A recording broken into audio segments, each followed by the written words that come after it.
ওম নমো ভগবতে বাসুদেবায়। শ্রীমদ্ ভগবদ্গীতা তৃতীয় অধ্যায় পাঠ ৪। অর্জুন, যারা দোষ দৃষ্টিশূন্য হয়ে শ্রদ্ধাবান আত্মসমর্পণের সঙ্গে আমার এই মতে সর্বদা অনুষ্ঠান করেন যে যুদ্ধ করো, তারা সকল কর্ম থেকে মুক্ত হন। যোগেশ্বর শ্রীকৃষ্ণ এই আশ্বাস কেবল হিন্দু, মুসলমান অথবা খ্রিস্টানদের জন্য নয়, বরং মানুষ মাত্রের জন্য।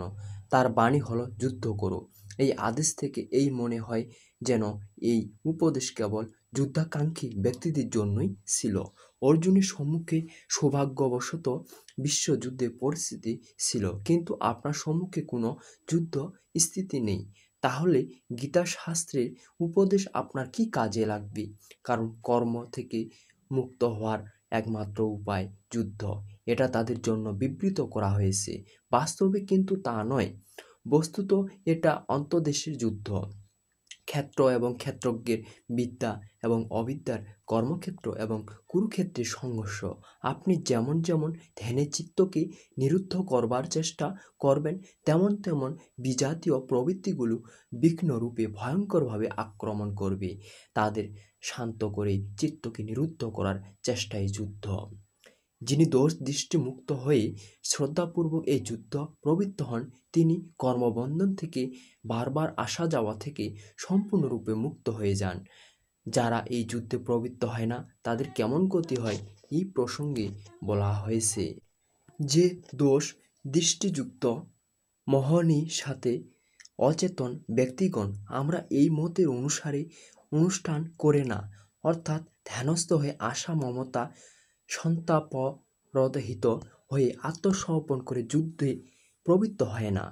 জ্ঞানপথে সর্বদা মোহমুক্ত সেই ব্যক্তিগণকে তুমি কল্যাণভ্রষ্টই জানবে।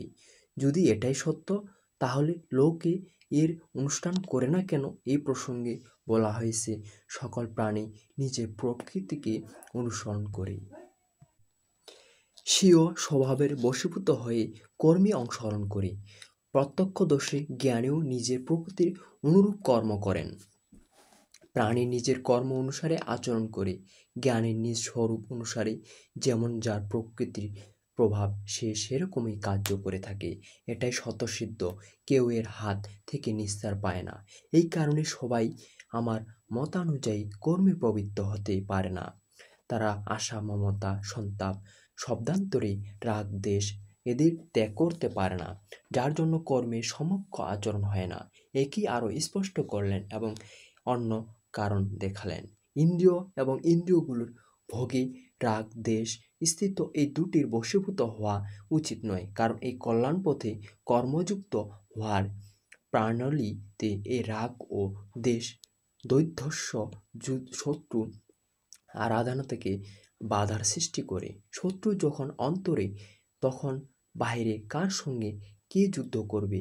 ইন্দ্রিয় এবং ভোগের সংঘর্ষে যুদ্ধ থাকে, আমাদের অন্তঃকরণে বাস করে। কাজে এই যুদ্ধ অন্তঃকরণের যুদ্ধ, কারণ দেহটাই ক্ষেত্র, যার মধ্যে দুটি প্রবৃত্তি স্বজাতীয় এবং বিজাতীয়, বিদ্যা এবং অবিদ্যা থাকে, যারা মায়েরই দুটি অঙ্গ।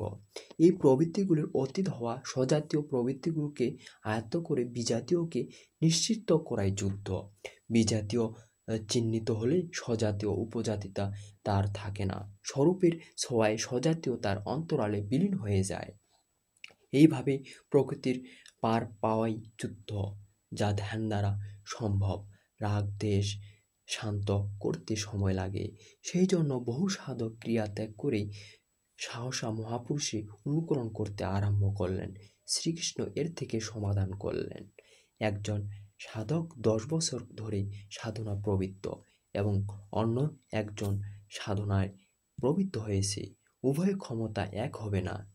প্রারম্ভিক সাধক তার অনুকরণ করে, তাহলে সে তার নিজের যোগ্যতাটুকু হারিয়ে ফেলবে।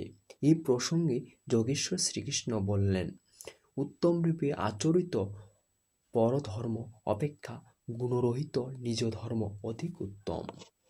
কর্মে প্রবৃত্ত হওয়ার সজাত ক্ষমতাই স্বধর্ম। নিজের ক্ষমতা অনুসারে সাধক কর্মে প্রবৃত্ত হলে একদিন মুক্তি লাভ করে। অতএব স্বধর্ম আচরণ মৃত্যু ও পরম কল্যাণকর। যেখানে সাধনা শেষ পড়ে আবার দেহলাভ করবার পর সেখান থেকেই পুনরায় যাত্রা আরম্ভ হয়। আত্মার মৃত্যু হয় না, দেহের বস্তুর পরিবর্তনে হলেও বিচার বুদ্ধি বদলায় না। নিজের থেকে শ্রেষ্ঠ ব্যক্তির অনুকরণ করতে আরম্ভ করলে সাধক ভয় পায়। ভয় প্রকৃতিতে পরমাত্মার নয়, প্রকৃতির আবরণ আরও ঘনীভূত হবে। ভগবত পথে অনুকরণের বাহুল্য দেখা যায়। একবার পূজ্য মহারাজের প্রতি আকাশবাণী হয়েছিল যে তিনি যেন অনুসূয়াতে গিয়ে বসবাস করেন। তখন তিনি জম্মু থেকে চিত্রকূট এসেছিলেন এবং অনুসূয়ার ঘোর জঙ্গলে বাস করতে আরম্ভ করেছিলেন। অনেক মহাত্মা ওই পথ দিয়ে যাতায়াত করতেন। তাদের মধ্যে একজন লক্ষ্য করেছিলেন যে পরমহংসজি দিগন্তর অবস্থাতে থাকেন এবং তার সম্মানও অনেক। তখন সেই মহাত্মাও কৌপীন ত্যাগ করলেন। দণ্ড কমণ্ডলু অন্য এক সাধুকে দিয়ে ত্যাগী দিগন্তর সেজে বসলেন। কিছুকাল পরে এসে দেখলেন পরমহংসজি লোকের সঙ্গে কথাবার্তা বলেন, প্রয়োজন মতো সময় সময় তাড়না দেওয়ার ছলে অপশব্দও ব্যবহার করেন। মহারাজের প্রতি আদেশ হয়েছিল তিনি যেন ভক্তদের কল্যাণার্থে কিছু তিরস্কার করেন, এই পথে পথিকদের উপর প্রখর দৃষ্টি রাখেন। মহারাজের অনুকরণ করে সেই মহাত্মাও গলাগল দিতে আরম্ভ করলেন, কিন্তু তার পরিবর্তে লোকেও তার ভালো মন্দ দু কথা শুনিয়ে দিত। তিনি তখন বলেছিলেন, পরমহংসজি কেউ কিছু বলে না, আর এখানে তো মুখে মুখে জবাব দিচ্ছে। বছর 2 পরে ফিরে এসে সে মহাত্মা দেখেছিলেন যে পরমহংসজি গদিতে বসে লোকে পাখা দিয়ে বাতাস করছে, চমর ব্যজন করছে। তিনিও দেখা দেখি সেই জঙ্গল এক ভাঙ্গা বাড়িতে তক্তাপোষ আনিয়ে তাতে গদি পেতে 2টি লোক নিযুক্ত করলেন চামর ব্যজন করবার জন্য।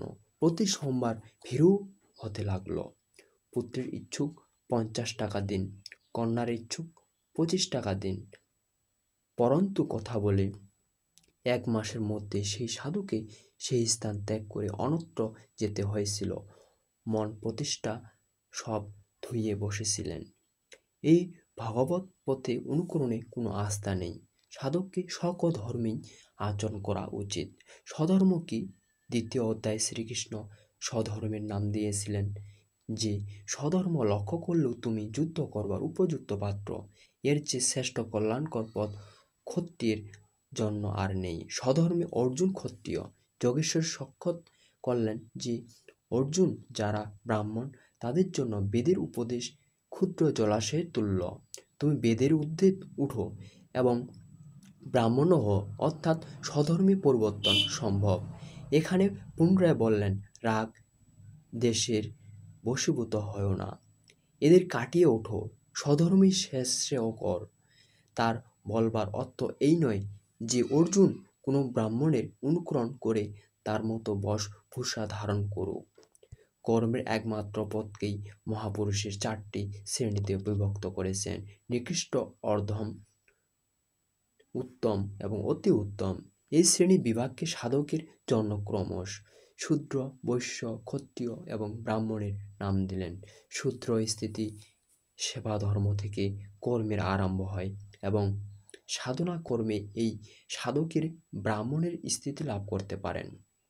এরপরে অবস্থাতে সাধক যখন পরমাত্মার স্থিতি লাভ করেন তখন তিনি বর্ণগুলির ঊর্ধ্বে উঠে যান। এই কথাই শ্রীকৃষ্ণ বললেন যে এই 4 বর্ণের সৃষ্টিকর্তা আমি। তাহলে কি জন্মের আধারে মানুষের জাতি বিভাগ করা হয়েছে? না, গুণের আকারে কর্ম বিভাগ করেছি। কর্ম কি? তা কি সাংসারিক কর্ম? শ্রীকৃষ্ণ বললেন, না, তা হলো নিয়ত কর্ম। এই নিয়ত কর্ম কি? তিনি বললেন, যজ্ঞের প্রক্রিয়াই নিয়ত কর্ম, যার দ্বারা নিঃশ্বাস প্রাণকে প্রশ্বাসে আপায়নে আহুতি, প্রশ্বাস আপায়নকে নিঃশ্বাসে প্রাণে আহুতি, ইন্দ্রিয় সংযম ইত্যাদি। যার শুদ্ধ হলো আরাধনা, যোগ সাধনা আরাধ্য দেব পর্যন্ত পৌঁছাতে দেয়। যে বিধি বিশেষ তা হলো আরাধনা। এই আরাধনা কর্মকেই 4টি শ্রেণীতে বিভাগ করে হয়েছে। যার যেমন ক্ষমতা সেই ক্ষমতা অনুযায়ী তাকে নিজ শ্রেণী থেকে আরম্ভ করা উচিত। একেই বলে সকলের নিজ নিজ ধর্ম। যদি কেউ শ্রেষ্ঠ পুরুষের অযৌক্তিক অনুকরণ করে তাহলে তা বিড়ম্বনার কারণ হয়ে দাঁড়ায়। তার নাশ হবে না, কারণ এতে বীজের নাশ নেই, কিন্তু সে প্রকৃতির চাপে ভয়ঙ্করন্ত দিনহীন নিশ্চয়ই হয়ে যাবে। যদি প্রথম শ্রেণীর কোনো ছাত্র স্নাতক শ্রেণীতে বসতে আরম্ভ করে, তাহলে কি তার পাঠ বিষয় বোধগম্য হবে? সে প্রারম্ভিক বর্ণমালা থেকেও বঞ্চিত হয়ে যাবে।